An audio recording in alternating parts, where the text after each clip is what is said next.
Perkenalkan, nama saya Ganda Maru Bintang Pandiangan. Saya adalah mahasiswa STT HKBP Pematang Siantar dan saya sekarang menginjak di tingkat 2. Saya di sini ingin berbagi tentang karya yang telah saya buat dengan tema misi dalam konteks gereja dan dunia pasca kolonial. Saya mengambil topik yaitu tentang digital ecclesiology. Di abad ke-21 merupakan zaman yang kita sering sebut sebagai zaman now atau zaman di mana teknologi dan informasi berkembang pesat. Semua aspek ditinjau dan dibaharui sehingga semua harus dijalani dengan efektif dan efisien. Tidak hanya perkembangan teknologi dan informasi saja yang menjadi pertumbuhan signifikan di era ini. Kehidupan beragama pun mendapat dampak dari perkembangan zaman ini. Eksistensi dan esensi gereja saat ini kembali disadarkan oleh era digital yang pesat serta pandemi yang merajalela di Indonesia. Kondisi ini menghantarkan pada keresahan tentang yang pertama, bagaimana gereja tetap bermisi di situasi dan kondisi saat ini. Bagaimana nilai teologis tetap terjaga ketika perubahan budaya dan kontak fisik menjadi online. Dari kontak fisik yang kemudian yang lama sebelum ada pandemi sehingga menjadi online. Yang saat ini ketika COVID menyerang kita.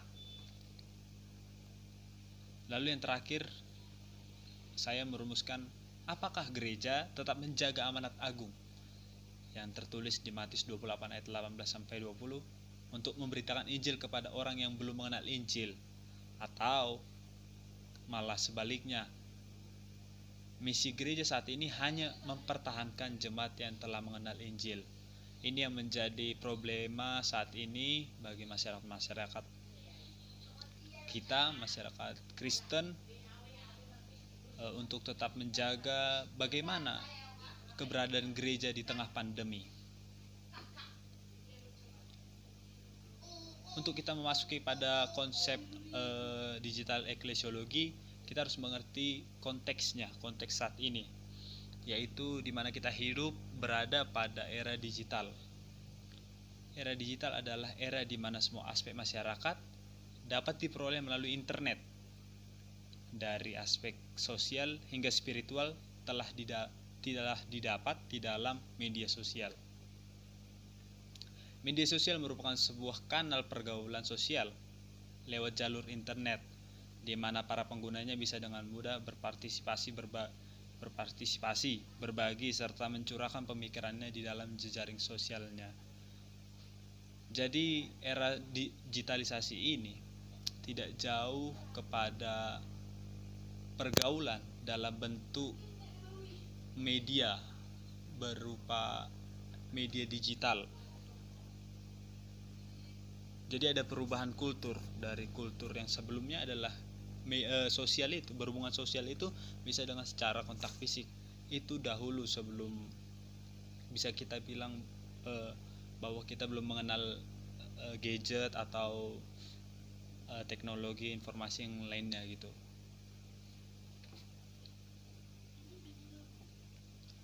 Kita bisa melihat juga bahwa di era saat ini, era digitalisasi ini yang kita geluti saat ini memiliki dampak positif. Ya, dampak positif itu yang pertama, segala informasi yang dibutuhkan akan lebih cepat dan mudah diakses. Ini jelas kita rasa bahwa dengan keberadaannya teknologi informasi yang mudah untuk dicari, mudah untuk diakses, kita bisa mengaksesnya dengan mudah dengan satu pencet, dengan mengklik Google atau kanal yang lainnya. Kita dapat mengakses informasi yang bahkan kita tidak dapat peroleh dari televisi. Lalu yang kedua, memunculkan pembelajaran berbasis online.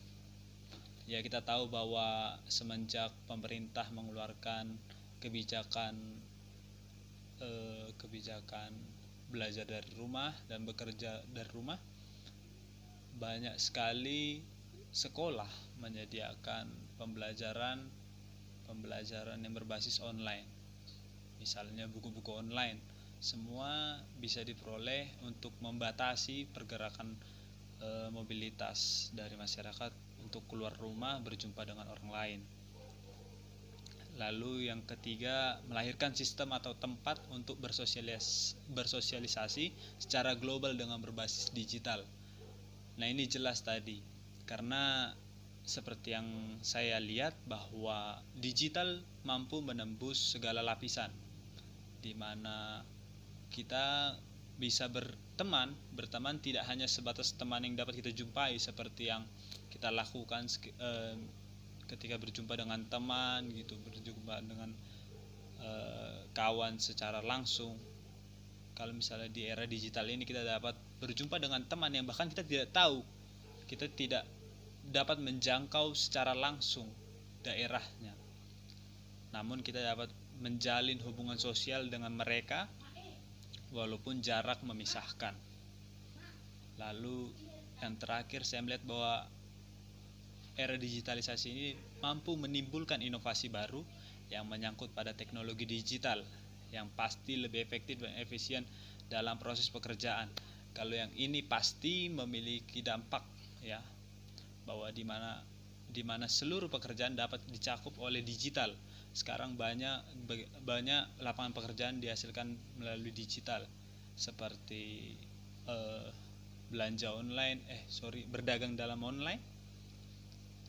online, bahkan membuat konten juga menghasilkan cuan, ya. Tidak mempergunakan informasi sebagai hal-hal positif, melainkan kepada hal-hal yang lebih membawa kesenangan saja, seperti misalnya bermain game dan sebagainya. Lalu ancaman kepada pikiran anak yang berpikir pendek dan kurang konsentrasi. Itu mengapa orang tua dahulu atau orang tua kita mengatakan bahwa generasi saat ini adalah generasi anak-anak yang suka dengan instan, hal-hal yang instan, semua dipakai atau digeluti, ingin dilakukan secara langsung. Lalu yang ketiga, rentan dengan tindakan cybercrime. Cybercrime ini adalah kejahatan yang dilakukan melalui media online. Kita tahu bahwa banyak sekarang orang-orang yang menggunakan banyak akun gitu, menggunakan dengan data diri atau identitas berbeda. Misalnya identitas A digunakan juga B, C, D untuk menjaga eksistensinya atau mungkin untuk tidak dikenal oleh banyak orang. Lalu yang keempat, ancaman kematian dunia sosial.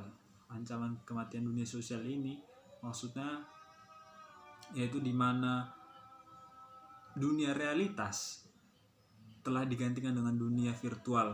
Orang-orang merasa bahwa dunia virtual adalah dunianya, yang memang dia hidup di situ dan dia bersosialisasi di situ dan melakukan apapun yang dia rasa itu dirinya berada pada di situ. Namun dia tidak sadar mungkin bahwa itu hanyalah simulasi dunia realitas. Namun cukup banyak juga yang menganggap bahwa itu adalah hal yang penting bagi dirinya. Lalu kita memasuki pada konsep yang kedua, yaitu eklesiologi, di mana eklesiologi merupakan pembelajaran tentang gereja. Gereja adalah komunitas semua orang percaya dalam segala zaman. Namun ada juga yang mengungkapkan ada dua bentuk gereja. Pertama gereja lokal dan kedua gereja universal. Gereja lokal ini mencakup pada orang-orang Kristen yang beragama Kristen, atau organisasi gereja, kelompok atau komunitas yang terkait dengan gereja yang dilihat. Itu misalnya seperti saya Kristen, kalian semua Kristen, kita ini adalah gereja. Itulah yang disebut dengan gereja lokal. Tapi ada juga gereja universal. Gereja universal itu terdiri dari semua orang percaya yang dilahirkan kembali oleh Roh Kudus pada saat itu dan dibaptis ke dalam tubuh Kristus oleh Roh yang sama. Jadi ini mencakup kepada global, seluruh umat manusia yang percaya kepada Kristus. Lalu kita masuk kepada misi dan fungsi gereja. Misi dan fungsi gereja ada 3, yaitu penginjilan. Penginjilan itu ditekankan Tuhan Yesus kepada para muridnya seperti yang dahulu. Lalu pembinaan juga merupakan fungsi gereja, memberikan edukasi kepada jemaat tidak hanya sebagai dalam bidang spiritualitas, melainkan kepada pendidikan atau bidang lainnya. Lalu yang ketiga, penyembahan. Penyembahan merupakan tugas gereja untuk membimbing jemaat Tuhan menaikkan kapasitas imannya di dalam Tuhan. Lalu yang terakhir ada keprihatinan sosial, yaitu tindakan nyata dari wujud kasih Kristiani terhadap sesama orang, terhadap sesama orang, baik itu yang sudah percaya kepada Tuhan Yesus bahkan yang belum. Itulah 4 fungsi atau misi gereja di dunia ini. Lalu kita masuk kepada konsep digital eklesiologi. Ini adalah gagasan baru di mana gereja dituntut zaman untuk menyelam ke dalam dunia digital. Jadi gereja tidak hanya berfokus kepada yang ketiga, digital eklesiologi. Digital eklesiologi adalah gagasan baru di mana gereja dituntut zaman untuk menyelam ke dalam dunia digital. Itu di mana dari kultur realitas menuju ke kultur virtual. Gereja sedang mengalami perubahan besar dan menghadapi dunia yang berlari secepat kuda seperti yang dikatakan di Yeremia 12 ayat 5a. Gereja juga menanggapi dengan bijak perubahan dan perkembangan ini untuk menjadi penata layanan dunia. Zaman membantu gereja untuk eksis dan bermisi di konteks sosial di masa pandemi COVID-19. Fakta ini seharusnya mendorong gereja untuk tetap sadar dan bertindak dinamis untuk menyesuaikan diri kepada konteks sosial yang saat ini terjadi, sehingga pekerjaan misi Allah di dalam gereja senantiasa diterima dan relevan di setiap zamannya. Teknologi mengantar kita pada peluang di mana digital mampu membangkitkan memberikan komunikasi. Lalu teknologi enables community atau teknologi mampu menjangkau komunitas juga. Lalu juga teknologi enables disciple atau teknologi memberikan pemuritan juga. Jadi peluang-peluang ini dinilai mampu dimaksimalkan gereja karena digital, yang sekali lagi saya bilang bahwa digital mencakup global. Jadi seluruh orang dapat menerimanya walaupun mungkin memang belum ada hatinya untuk ke sana. Tapi juga selain itu juga ada tantangan juga yang diperoleh dari era ini. Gereja juga mengalami tantangan, yaitu nilai sosial yang berkurang. Kita tahu bahwa keberadaan dunia virtual menjadikan nilai-nilai masyarakat berkurang, seperti misalnya kegiatan minggu yang biasanya dilakukan sebelum pandemi mengandung nilai sendiri, yaitu nilai tali persaudaraan. Jika dirubah pada konteks pelayanan virtual, maka ada nilai tali persaudaraan yang berkurang. Tidak mungkin bisa tergantikan di mana hubungan secara langsung, menjalin komunikasi secara langsung pasti berbeda dengan menjalin komunikasi secara virtual. Lalu ada persembahan mingguan. Kita tahu bahwa persembahan mingguan dilakukan hampir di semua gereja dilakukan melalui transfer. Sedangkan perlu diketahui bahwa tidak semua orang memiliki mobile banking atau transfer secara mobile gitu melalui gadget, sehingga banyak orang-orang yang malu untuk memberikan persembahannya jika ditransfer langsung ke bank. Lalu ada juga masyarakat yang gaptek atau gagap teknologi. Lalu ada juga misi gereja yang berubah, yaitu mengejar dari misi untuk mengabarkan Injil menjadi misi pengejar popularitas. Gereja semakin berlomba-lomba untuk meningkatkan viewers, likes atau subscribersnya, sehingga hal itu yang menjadi indikasi bahwa gereja berhasil dalam pelayanannya. Lalu kita masuk kepada perubahan media sosial yang digunakan dari setiap zamannya. Kita tahu bahwa dahulu Paulus menggunakan media surat menyurat untuk menyebarkan Injil. Lalu kita masuk ke dalam zaman reformasi, bahwa Martin Luther menggunakan mesin tik untuk mengabarkan Injilnya kepada jemaatnya. Lalu mengapa gereja saat ini malah menutup diri kepada era digital? Posibilitas positif inilah yang merupakan sisi utama dari kemajuan zaman saat ini. Tantangan digitalisasi seharusnya tidak dihadapi secara apatis atau acuh tak acuh, namun juga tidak serta-merta menjadikan teknologi menjadi tuan atas kehidupan. Gereja harus perlu membuka diri dengan realitas konteks kehidupan yang saat ini sedang digumuli oleh seluruh masyarakat. Zaman ini merupakan era yang pasti memungkinkan menjadi pewartaan gereja bisa menyapa setiap pribadi di mana saja dan kapan saja, dan mampu memberikan pelayanan misi secara pastoral. Gagasan digital eklesiologi memiliki nilai utama tidak untuk menghasilkan dampak negatif bagi esensi gereja sebagai tubuh Kristus, dan Kristus adalah kepala gereja. Penata layanan gereja yang dilakukan di dalam dunia digital adalah esensi yang ingin diubah, bukan esensi gerejanya yang diubah, melainkan tata cara proses bermisinya yang diubah. Di zaman ini, misi yang sama, media digital akan sangat membantu memberitakan hari kedatangan Tuhan kali kedua, Matius 24 ayat 14 hingga sampai ke ujung bumi. Permasalahan yang ada dapat menjadi peluang untuk berbenah dan meningkatkan kualitas pelayanan gereja, baik ke dalam misi yang ada maupun dalam pengembangan misi yang baru. Kita masuk pada kesimpulan bahwa pada konteksnya era digital dibarengi dengan pandemi COVID-19 yang saat ini sedang kita hadapi, gereja tidak dapat menutup mata dan telinga tentang fenomena sosial yang terjadi. Terlebih menyikapi dengan apatis, gereja dengan misi memberitakan kabar keselamatan tetap menjadi panggilan utama misi gereja.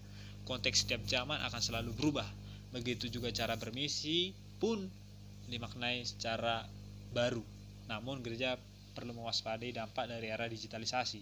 Digitalisasi mewakili sistem yang baru, memperingatkan apakah gereja yang saat ini akan masuk atau dimasuki oleh zaman digitalisasi. Memanfaatkan atau dimanfaatkan adalah pertimbangan gereja untuk menyikapi zaman era digitalisasi saat ini. Jadi saat ini bagaimana gereja menyikapi zaman ini? Dia ingin dimasuki atau memasuki? Jika dia ingin memasuki, berarti ada pertahanan kuat dari gereja atau ada langkah komitmen dari gereja. Tetapi jika sempat dimasuki oleh era, maka gereja akan kehilangan esensinya sebagai warta atau duta Allah. Demikian presentasi atau sharing dari saya. Apabila ada yang kurang dari pemaparan saya tadi, mohon maaf dan terima kasih.